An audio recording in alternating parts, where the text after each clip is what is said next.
रात का गहरा अंधेरा था। सोने की लंका चांदनी में चमक रही थी। महलों में दीप जल रहे थे।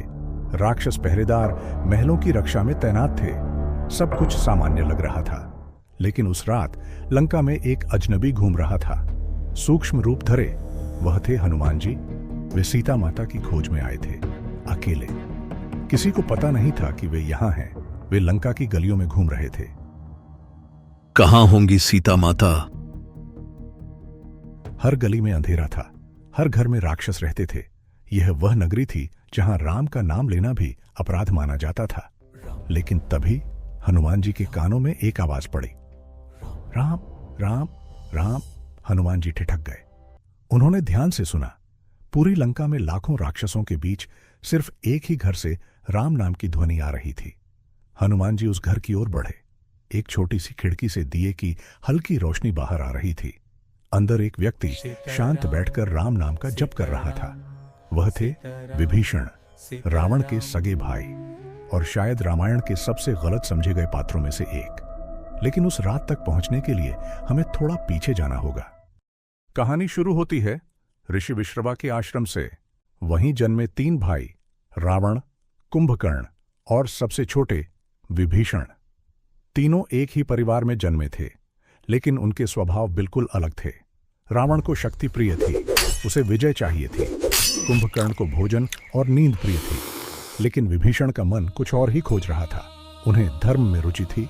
उन्होंने शास्त्र पढ़े, तप किया और राम नाम का स्मरण किया। तुलसीदास जी सुंदरकांड में लिखते हैं, राम राम तेहिं सुमिरन कीन्हा।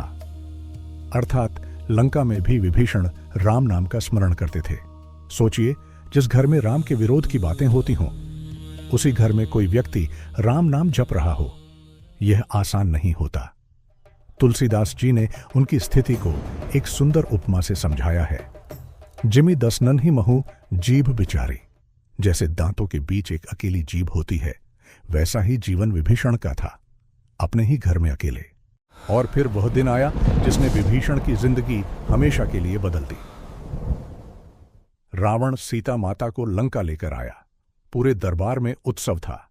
राक्षस हंस रहे थे, नगाड़े बज रहे थे, सब इसे विजय मान रहे थे। लेकिन एक व्यक्ति चुप खड़ा था, विभीषण। वे जानते थे यह विजय नहीं है, यह विनाश की शुरुआत है। याद है वह रात, वह खिड़की, वह दिया? हनुमान जी अभी भी वहीं बैठे थे। वे कुछ देर तक विभीषण का राम नाम सुनते रहे। उनकी आंखें भर आईं। पूरी लंका में यही एक घर था जहां राम नाम था। यही एक दीप था जो इस अंधकार में जल रहा था। तभी हनुमान जी ने ब्राह्मण का रूप धारण किया और धीरे से पुकारा, कोई है अंदर? विभीषण ने वह स्वर सुना। वे कुछ पल के लिए ठिठक गए, फिर धीरे से उठे और बाहर आ गए। सामने एक ब्राह्मण खड़ा था। विभीषण ने विनम्र स्वर में पूछा, कौन हैं आप और मैं आपकी कैसे सहायता कर सकता हूं? मैं राम जी का दूत हूं।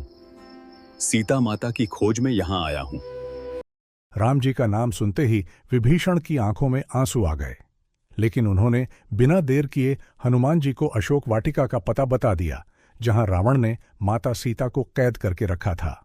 और उस रात एक बार फिर विभीषण ने सत्य का साथ दिया। अशोक वाटिका, लंका के बीच एक सुंदर बाग। लेकिन उस बाग में सीता माता अकेली बैठी थीं। दिन गिन रही थीं, राम जी की प्रतीक्षा कर रही थीं। तभी पत्तों में एक हलचल हुई। ऊपर एक शाखा पर हनुमान जी बैठे थे। उनके हाथ में राम जी की मुद्रिका थी। उन्होंने वह अंगूठी धीरे से नीचे गिराई। सीता माता ने उसे उठाया और जैसे ही उन्होंने उसे पहचाना, उनकी आंखों में आंसू आ गए। उन्होंने धीरे से कहा, राम। हनुमान जी नीचे आए, हाथ जोड़कर बोले, माता, राम जी ने मुझे भेजा है, वे आ रहे हैं। उस पल सीता माता को पता चला, राम जी ने उन्हें नहीं भुलाया। विभीषण ने मार्ग बताया और उसी कारण हनुमान जी अशोक वाटिका तक पहुंच सके। लेकिन विभीषण यहीं नहीं रुके। उन्होंने सोचा, यदि अभी भी रावण को समझा लिया जाए तो यह युद्ध टल सकता है। और इसी विचार के साथ वे लंका के दरबार में पहुंचे, जहां उन्होंने रावण को समझाने का प्रयास किया। उन्होंने शांत लेकिन दृढ़ स्वर में कहा, भैया, सीता माता को वापस लौटा दीजिए। यह युद्ध लंका को विनाश की ओर ले जाएगा। राम साधारण मनुष्य नहीं है। कुछ क्षण के लिए पूरा दरबार स्तब्ध रह गया। फिर हंसी गूंज उठी, लेकिन विभीषण नहीं रुके। उन्होंने फिर समझाने का प्रयास किया, पर हर शब्द के साथ रावण का क्रोध और बढ़ता गया। अंततः रावण ने क्रोधित होकर कहा, यदि राम इतने ही प्रिय हैं तो उन्हीं के पास चले जाओ, मुझे ऐसे भाई की आवश्यकता नहीं। और उसी क्षण विभीषण को लंका से निकाल दिया गया। उस रात विभीषण अकेले थे। उनके सामने दो रास्ते थे। पहला, वापस जाओ, रावण से माफी मांग लो, घर मिल जाएगा, लेकिन जमीर खो जाएगा। दूसरा रास्ता, सत्य का साथ दो, चाहे अकेले ही क्यों न रहना पड़े। विभीषण ने दूसरा रास्ता चुना।